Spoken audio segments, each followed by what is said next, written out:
Ryan Reynolds here from Mint Mobile. With the price of just about everything going up during inflation, we thought we'd bring our prices down.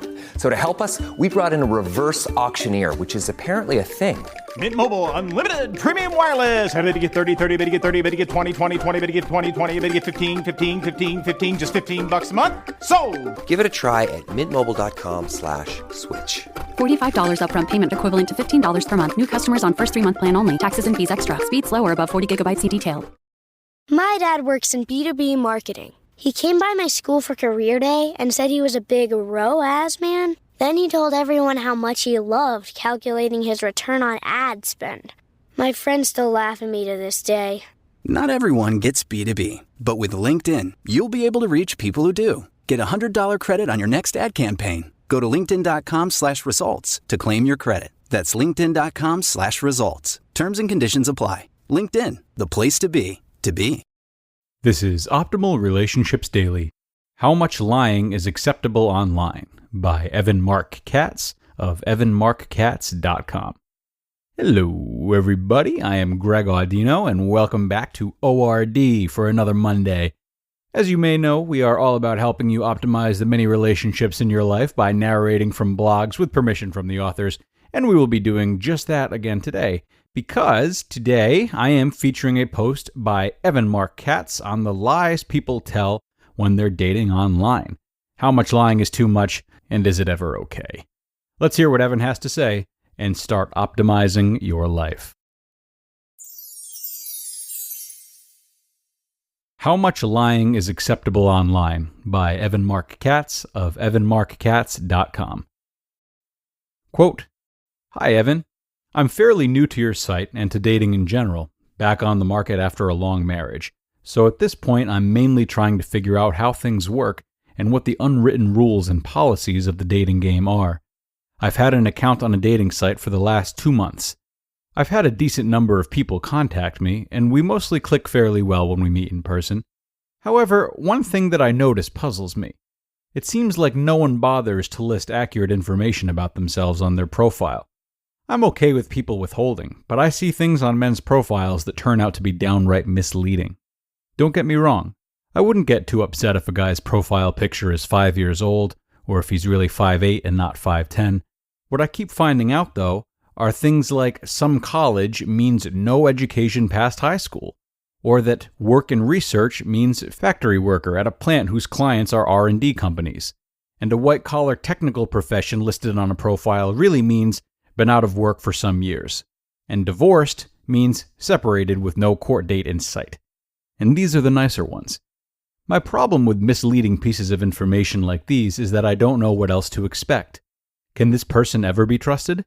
What else is he lying to me about? How can I tell if he just posted a little white lie on his profile so he can get a first date and show me what a nice person he really is, or if he's a con man through and through? Lastly, where do I draw the line? At what point does it stop being cute and start being a big deal? After all, here I am, meeting with total strangers from the internet, and, like it or not, I have my personal safety to worry about. I did a search on your blog before I sat down to write this letter, and found a blog article where you say it's okay to stretch the truth a little, just to get your foot in the door. Which I more or less agree with.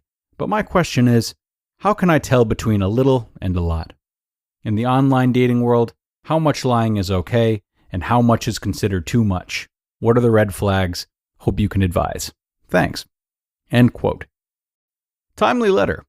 I just got back from a week-long vacation and discovered in my inbox a link to this eye-opening article posted by the fine folks at OkCupid, entitled, The Big Lies People Tell in Online Dating. However, for all of the dating site's advanced metrics and data, the subtitle of the piece could simply have been, Duh.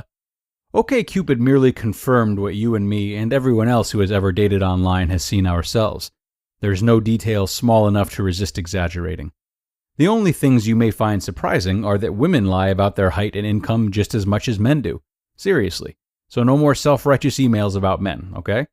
Lying isn't something that only others do.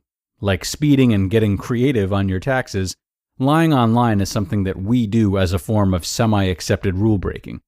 What I found fascinating was that the older you are, the more likely you are to lie. You may conclude that people over the age of 35 are simply less ethical, that they're more jaded, less comfortable around computers.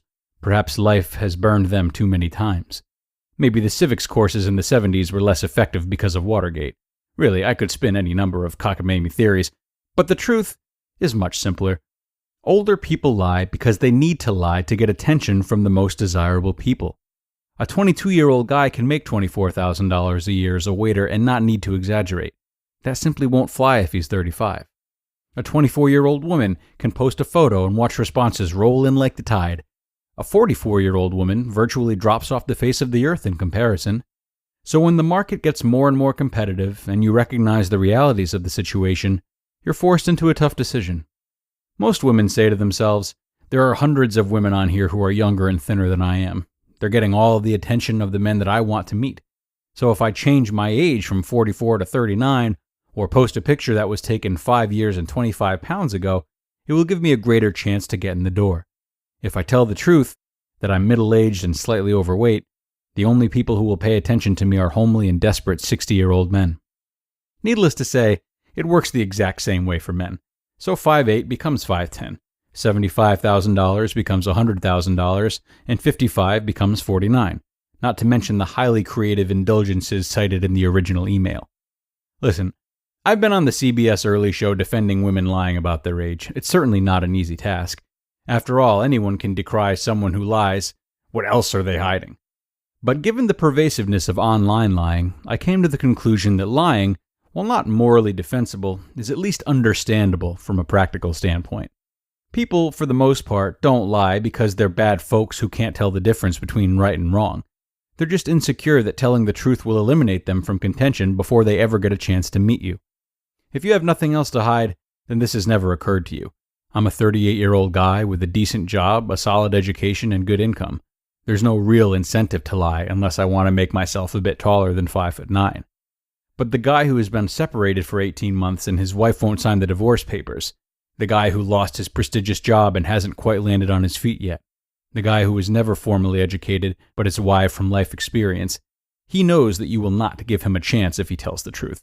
And since you won't give him a chance, he's going to give himself a chance. Obviously, this plan backfires 90% of the time, but to the people who are lying, they see it as the only means to get in front of you. Because the truth is, you won't go out with the 5'6" guy, the guy in the wheelchair, or the guy who makes less than you. Don't deny it. The evidence to support my assertion is overwhelming. So to answer your question after all, while I don't know where the line is between the acceptable white lie and unacceptable whopper, I will say this. Ironically, the man who lies online sees himself as insecure, not trustworthy. If he doesn't trust anything, it's that you will actually give him a shot in spite of his flaws. And I have to say that, from what I've observed, he's right. Is he wasting his time and yours by misrepresenting himself? Absolutely. Would he have the chance to meet you if he didn't represent himself? Absolutely not. You just listened to the post titled, How Much Lying is Acceptable Online by Evan Marc Katz of evanmarckatz.com.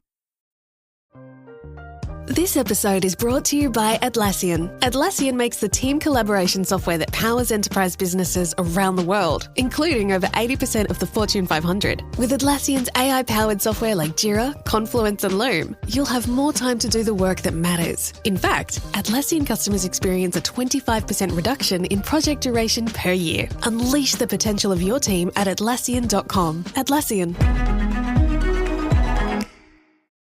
George Clooney and Brad Pitt's new movie, Wolves, is on Apple TV Plus September 27th. That's where I want you to be now.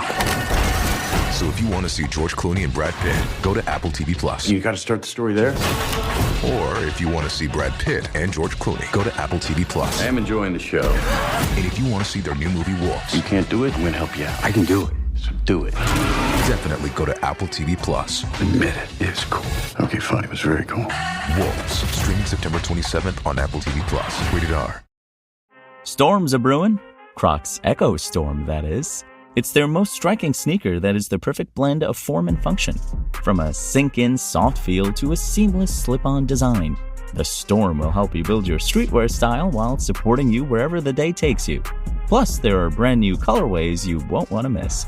Shop Crocs Echo Storm on crocs.com today. I think the takeaway here, everybody, is that lying is in our nature. It's a form of protecting oneself, and while it's not ideal, if you do find yourself tempted to lie or are caught up in a web of lies of others, understand that it's simply a reflection of a desire to be more secure with oneself, and thus an opportunity to identify areas which need to be either improved upon or come to terms with. And with that, let's go ahead and wrap things up for today. I hope you enjoyed this one, and I hope you'll stop in for our next episode tomorrow, where your optimal life awaits.